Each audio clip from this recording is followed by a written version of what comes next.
Meanwhile, Governor of California Gavin Newsom declaring a state of emergency over the spread of bird flu in cattle.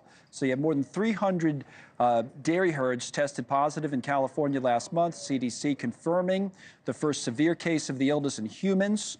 Okay, 65-year-old from Louisiana, currently in stable condition in the hospital. Here with more infectious disease specialist, Dr. Amesh Adalja. Thank you, doctor, for coming on once again. So we always start with some perspective. Bird flu, what is the perspective? What should people be thinking about when they see a headline like that? Well, right now, bird flu is not a general threat to the U.S. population. Right. That's the baseline thing people need to know.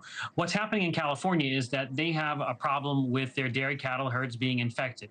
And what this declaration will do is allow a lot more coordinated response, a lot more resources to flow to be able to handle this problem in the dairy farms. So it doesn't change anything that the individual American needs to do, but it is really important for dairy cattle farmers to get serious about this and for the USDA to get serious about this, because this has been going on for several months and we don't have really good understanding of how widespread this is, and we don't have enough prevention measures in place for workers in those dairy farms. And hopefully this declaration will do that in California, which is a pretty hard-hit state. Yeah, symptoms like redness in the eyes and cough and sore throat, runny nose, all this kind of thing. If you're working in a farm, right, so that's what you're saying, that's who it affects, these dairy farmers. So is it going to shut down kind of the operations and have it affect, or I was reading earlier, the best things to do is just kind of protect themselves, use protective equipment and that kind of thing, and is it then still safe to operate? Or? Yeah, basically, this is about making sure that farms have the resources to test both dairy cattle, to test their workers, that they have personal protective equipment, that agricultural and public health officials have situational awareness of what's going on these farms. And it's going to be really important for farmers to be aggressive about this. I've not been somebody that's been impressed with this response over the last several months. It's been something that's kind of been very reactive. California is taking a proactive step, and I think more states need to follow suit, because we want this to be something that's taken care of, that doesn't become endemic in dairy cattle and be a major issue for occupational exposures.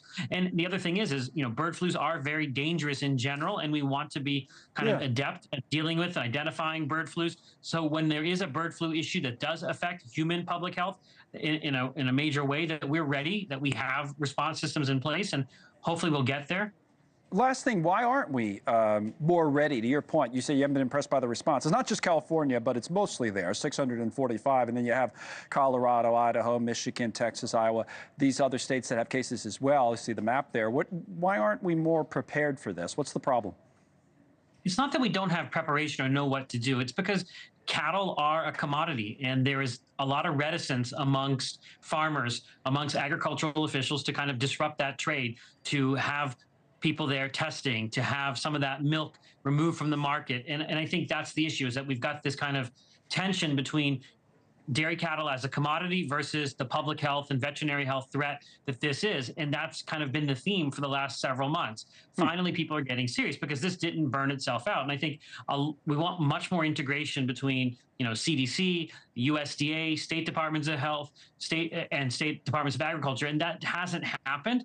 And a lot of us have been kind of raising alarm bells about this, because it's not a best practice. And there will be a day when we have a less forgiving bird flu virus that we need to get it right from. H5N1 hasn't been able to efficiently infect humans, so we've been okay. Right. But there's going to be one that's not. Right. So take this warning and get our act together is the basic message. Dr. Adalja from Johns Hopkins, thanks as always. Good to